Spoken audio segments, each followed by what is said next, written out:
মানিস শেষে রান্নাঘরে সব বন্ধুদের স্বাগত। আজকে আমি রান্না করে দেখাবো শোল মাছের ঝোল। আলু আর সজনে ডাঁটা দিয়ে শোল মাছের ঝোল বানাবো। এর জন্য এখানে নিয়ে নিয়েছি আলু, শোল মাছ, এই আলু আর সজনে ডাঁটা আর কাঁচা লঙ্কা, আর এখানে আছে শোল মাছ। শোল মাছটাকে লবণ হলুদ মাখিয়ে নিয়েছি।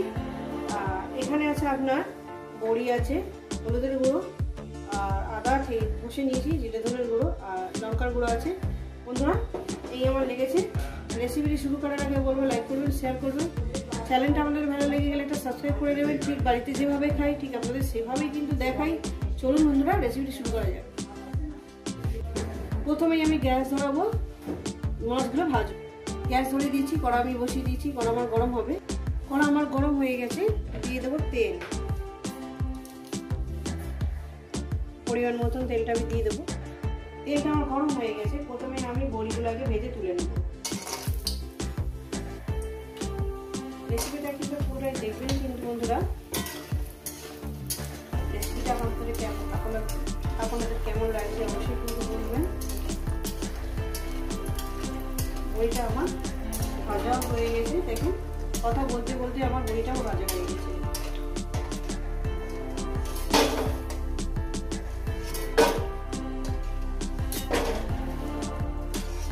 তুলে নিলাম। ওই তেলে আমি দিয়ে দেবো এক এক করে মাছগুলো। কিন্তু মাছগুলো আমি এক এক করে দিয়ে দেবো।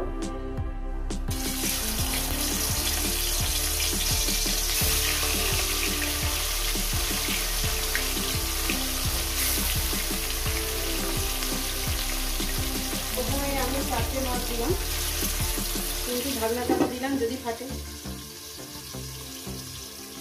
বন্ধুরা এক সাইড হয়ে গেছে, অতটাকে উল্টিয়ে দেবো।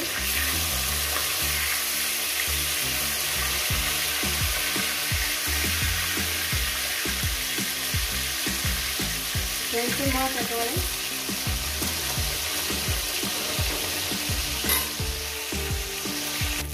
বন্ধুরা মাছটা আমার ভাজা হয়ে গেছে। আমি এটা তুলে দিচ্ছি।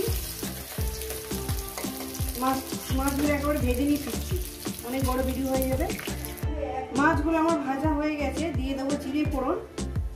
জিরে ফোড়ন দিয়ে কয়েক সেকেন্ড ভেজে নেব। জিরে ফোড়নটাকে। জিরাটা আমার ভাজা হয়ে গেছে, দিয়ে দেবো এখানে আলুগুলো। দেখতে পাচ্ছেন বন্ধুরা আমি কিভাবে রান্না করছি। দিয়ে দিলাম আলুগুলো, দিয়ে দেবো এখানে লবণ পরিমাণ মতন, 1 চামচ লবণ দিয়ে দিলাম। এবার এটাকে আমি 4-5 মিনিট ধরে আলুটাকে ভাজবো।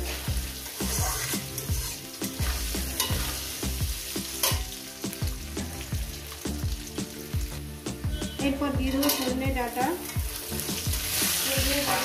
আরো আমি 2-3 মিনিট দিয়ে দেবো।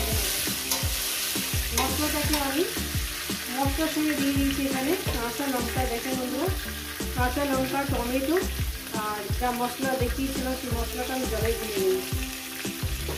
এটাকে আমি 4 মিনিট ভেজে নেবো। তারপর আমি মশলাটা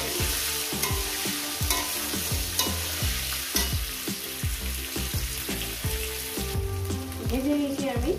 এরপর দিয়ে দেবো মশলাটাকে দিয়ে দিলাম। মশলাটা দেওয়ার পর আমি ওরা কষিয়ে নেব। পাশে ফুটন্ত জল আছে, সেটা আমি দিয়ে দেবো। 3 মিনিট কষিয়ে নেব। তো বন্ধুরা দেখুন আমার কষানোটা হয়ে গেছে, মশলা থেকে তেলটা আলাদা হয়ে গেছে। এবার দিয়ে দেবো এখানে ফুটন্ত জল, একদম ফুটন্ত জল। একটু ঝোল করবো পাতলা। এই ঝোলটাকে আমি 2 মিনিট আরো ফুটিয়ে নেব। তারপর আমি মাছ আর ঝোলটা দেবো।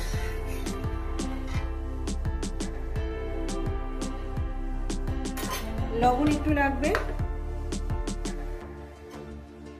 দিয়ে দিলাম। 2 মিনিট ফোটাবো। তো বন্ধুরা এরপর আমি দিয়ে দেবো মাছ। 2 মিনিট ফোটানো হয়ে গেছে। এরপর আমি দিয়ে দেবো মাছগুলো।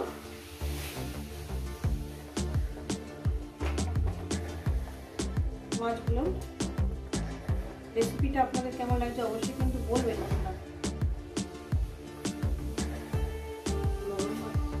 মাছ তো এবার এর উপর থেকে দিয়ে দেবো বড়িগুলো। বড়ি দিলে ঝোলটা টেস্ট হবে। একটু বড়ি দিলাম। এবার এই বড়িটা দেওয়ার পর আরো আমি 5 মিনিট ফুটিয়ে নেব। এবার একটু চাপা দিয়ে দেবো বন্ধুরা। দেখেন বন্ধুরা, আমি এখানে চাপা দিয়ে দেবো 5 মিনিটের জন্য। ফিরছি আরো 5 মিনিট পর। তো বন্ধুরা খুলে দেখবো। দেখুন, এই রেসিপি যদি আপনাদের ভালো লেগে থাকে অবশ্যই কিন্তু কমেন্ট করে জানাবেন, রেসিপিটি লাইক করবেন, শেয়ার করবেন, চ্যানেলটা আপনাদের ভালো লেগে গেলে একটা সাবস্ক্রাইব করে দেবেন। আবার এইরকম ধরনের রেসিপি আপনাদের সঙ্গে শেয়ার করব। সবাইকে বলবো ভালো থাকবেন, সুস্থ থাকবেন, আর আবার নিত্য নতুন ভিডিও দেখবেন।